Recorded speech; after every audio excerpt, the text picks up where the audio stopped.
Hi everybody, my name's Jason, I'm Caden. Jade. I'm Eli. and we are the Yahuwah and the Torah channel. And we may sound extremely raspy, which all of us are. We may sound extremely plagued, which all of us are. And we have the household cold.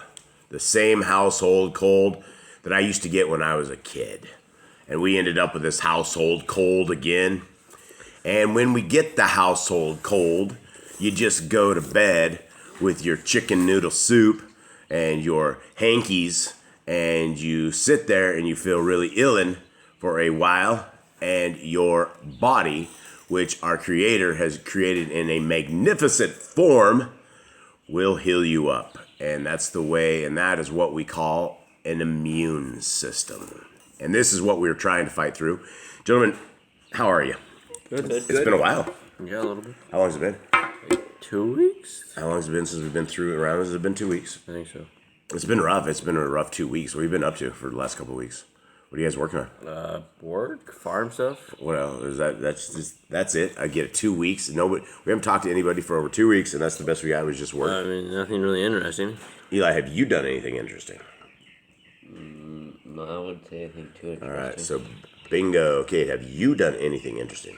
I got sick. You got sick? Guys gave me a plague like a week ago. Who is it? Who has it the first? I got it first. Jubby took us to school. He went out and walked amongst the people and brought us home something. And then who got it from there? And that was what, 2 weeks ago? You got it from there, I think. 10 days. 10 days. So Joey got it like 10 days ago, Jade. Yeah. 10 days ago. Mystical, how you doing? I'm good. Let's talk. I want to hear your lovely voice on My here. lovely stuffy voice. Yeah, we all sound terrible. I mean, it may not even be us. People, they can't see our faces, so maybe this isn't even us. Maybe we've been replaced by somebody. Well, if we've been replaced by somebody, what does the somebody's believe? Who are we and what do we believe, gentlemen? We believe the first 5 books of the Bible, the Torah, that they are still intact, that it is not put on the cross, it was not done away with, and it should be obeyed and followed in this day and age. And we also believe Yehoshua, he is our Messiah, he is the Son of Most High. Yeah, and I guess maybe if we were replaced, that does sound like the same message, though. I know that nobody has any jokes, but I'll try for one. Anyone have a joke? No. I got one. What do you got? Let's see. What do you like? Hold on. Work that one through, Eli. Yeah.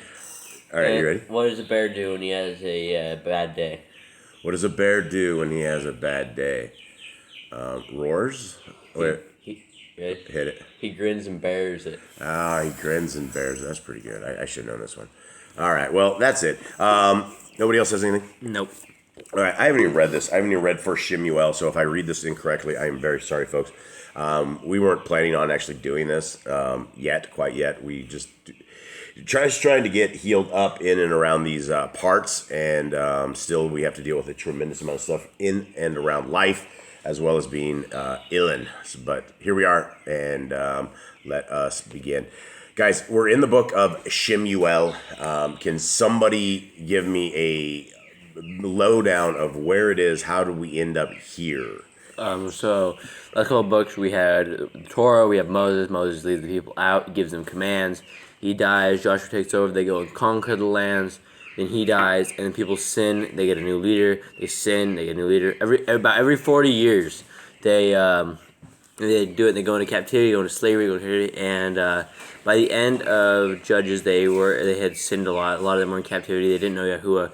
And we're here, and then we're there, and mixed with the nation now. Mixed with the nations, they're in sin. Some of them obey Yahuwah, some of them don't, and they really don't know what they're doing. Anyone remember from last chapter exactly where we left off at? It was like, was it fighting Benjamin? The Benjamites. And so they smote the Benjamites. And so anyone want to go over that story? If you guys hear birds chirping, it's actually chickens in our house as well. So if CPS is around, they'd probably come take us away. All right. We're all grown up, so. Huh? We're all grown up, so. Oh, yeah, I'm all grown up. CPS Okay. here. Tell me about the Benjamites and where we are right here. The Benjamites raped a woman to death, and then one of the guy, he was a Levite, he sent like all of her body parts around. He cut her up in 12 pieces, cut her, and then sent her to all the tribes. They all went out to get Benjamin. They didn't ask Yahuwah, so whole bunch of them died. I think it was like about 40,000 of them ended up dying because they didn't ask Yahuwah if they should go up, and then they asked Yahuwah, and then they tried taking them, and then they were all sad that Benjamin was going to be a tribe that died off, and so they left to see them alive, and then they made a vow to Yahuwah not to let any of their daughters marry any of the people from Benjamin, and then they came up with a plan to be able to get them wives and stuff, and so they didn't actually get completely cut off and destroyed. Yeah, and so they came up with a plan on how to bypass the oath that they had to Yahuwah. All right, you guys ready? Yeah, I'm ready. All right, here we go. And there was a certain man of Ramathian, Sophim, of the mountains of Ephraim, and his name was Elkanah, son of Yerakam, son of Elihu, son of Toku, son of Zuph, son of Ephraimite. Those are really hard words. Okay, and he had two wives. Maybe I can't read. And he had two wives. The name of one was Kana, and the name of the other was Peninnah. And Peninnah had children, but Kana had no children. Now this man went up from his city, year by year, to worship and to slaughter to Yahuwah of hosts in Shiloh. And the two sons of Eli, Kopni and Pinchas, the Kohanim of Yahuwah, were there. And when the day came for Elkanah to make an offering, he gave portions to Peninnah, his wife, and to all her sons and daughters. But although he loved Kana, he gave only one portion to Kana, because Yahuwah had shut up her womb. Moreover, her rival also provoked her greatly to make her irritable, because Yahuwah had shut up her womb. That's a crazy thing to call like the wife of your rival. I was going to stop on that point right there, because that point is crazy, huh? I mean, it's why. First of all, it's hard enough. The entire multiple marriage thing is very, very hard. It's going to be hard to deal with as spouses, as people, as families, as multiple families. As families are growing, you're going to have to incorporate two separate sets of women, and it doesn't, from our forefathers, it doesn't seem like any of that goes well. There's always issues that people seem to have, and it had it with Abraham, and he ended up with a contentious wife over Hagar, and then you have all the sons of Jacob, or the kids of Jacob, and they were they all had intermarried, and they all had tons of wives, and there was a lot of issues around this thing.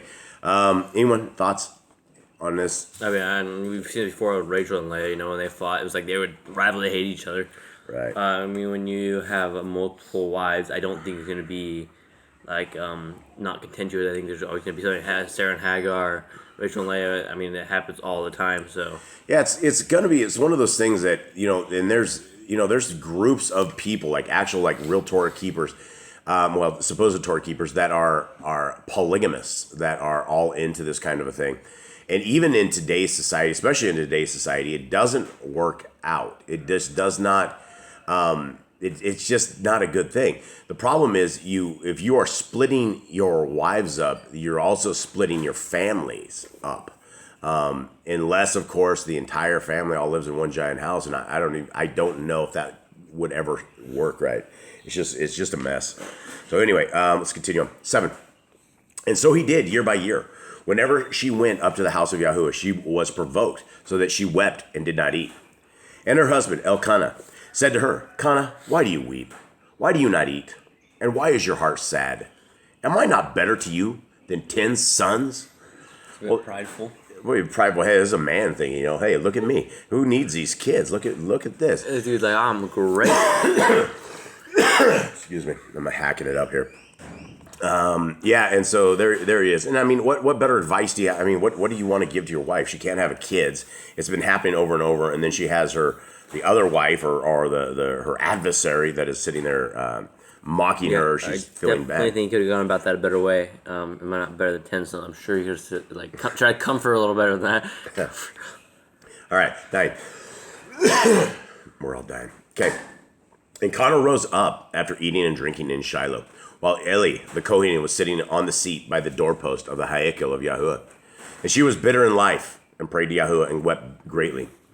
And she made a vow and said, O Yahuwah of hosts, if you would indeed look on the affliction of your female servant, and remember me, and not forget your female servant, but shall give your female servant a male child, then I shall give him to Yahuwah all the days of his life, and let no razor come upon his head. Now, why does she want him just a male? Why is the prayer for male and not Continue on the family line. family line? But is it bad to have females or something? Why would she? Do you think she'd still be happy if she ended up with a female instead of a male? I don't know what it is. I don't know if they can't like work in the temple and stuff because they're like priests and stuff. Well, one thing is she gave Yah an oath, and she said, "If you give me a male, I will not put a razor upon his head." So basically, you're offering up your child that you do not have into the service of Yah. All right. So sorry, guys. I really got to hack one out here. I'm gonna try to make it through this. 12. And it came to be, as she kept on praying before Yahuwah, that Eli was watching her mouth. And Kana spoke in her heart. Only her lips moved, but her voice was not heard. So Eli thought she was drunk. Then Eli said to her, "How long are you going to be drunk? Put your wine away from you." And Kana answered and said, "No, my master, I am a woman pained in spirit, and I have drunk neither wine nor strong drink, but have poured out my being before Yahuwah. Do not take your female servant for a daughter of Belial, for it is out of my great concern and provocation that I have spoken until now." And Eli answered and said, "Go in peace, and the Elohim of Israel give you your petition which you have asked of him." And she said, "Let your female servant find favor in your eyes." And the woman went away and ate, and her face was no more sad. And they rose up early in the morning and worshipped before Yahuwah, and returned and came to their house at Ramah. And Elkanah knew Kana his wife, and Yahuwah remembered her. And it came to be at the turn of days that Kana conceived and bore a son, and called his name SHEMU'EL, because I have asked Yahuwah for him. What do you guys think of it means there? And it came to be at the turn of days. Is that just when she was complete? Yeah, I think that was like the end of like the pregnancy. How do we use that in today's thing? At the turn of days. Have you guys finished your turn of days? Yeah, that would be, people probably understand what you're talking about. Yeah, probably not. All right. 21. And the man, Elkanah, and all his house went up to offer to Yahuwah the yearly slaughtering and his vow. But Kana did not go up, for she said to her husband, "When the child is weaned, then I shall take him, and he shall appear before Yahuwah and remain forever there." And her husband, Elkanah, said to her, "Do what is good in your eyes. Remain until you have weaned him. Only let Yahuwah establish his word." And the woman remained and nursed her son until she had weaned him. Do you think she asked, or did she tell her husband that she had made this vow, you think? Probably, because it'd be weird if you're just taking the child out, like, "Hey, where'd my son go?" Well, they didn't take her up. She stayed at home. Right, but he has to go up to here, so. Right. Okay. Cade, you with me? You awake? All right. Cade's super sick. He's looks ill. Yeah, he's the last one to get it. And we're all on the death train. Okay. With the common household cold. Okay. Now here we go. 24. And when she had weaned him, she took him up with her with a 3-year-old bull and 1 ephah of flour and a skin of wine, and brought him to the house of Yahuwah in Shiloh. And the child was young. And they slaughtered a bull and brought the child to Eli. And she said, "O my master, as your being lives, my master, I am the woman who stood by you here, praying to Yahuwah. I prayed for this youth, and Yahuwah has granted me what I asked of him. So I have also loaned him to Yahuwah. All the days that he lives, he shall be loaned to Yahuwah." And he worshiped there before Yahuwah. All right, thoughts? Samuel now gets raised a child. Is this child abandonment? No, because he does Samuel. Just kidding. Samuel, it's like How old's this kid, do you think? small. I mean, Is that he's three? weaned, so he's probably like 3, 4. I think 3. When you wean a kid, don't you wean? Isn't it called when you're off breastfeeding? Is that Yeah, called but weaning? I mean, he's gotta be able to like walk. I think. What is the normal age on that? Is it 1 year, 6 months, 8 months? In the Bible, it's 3.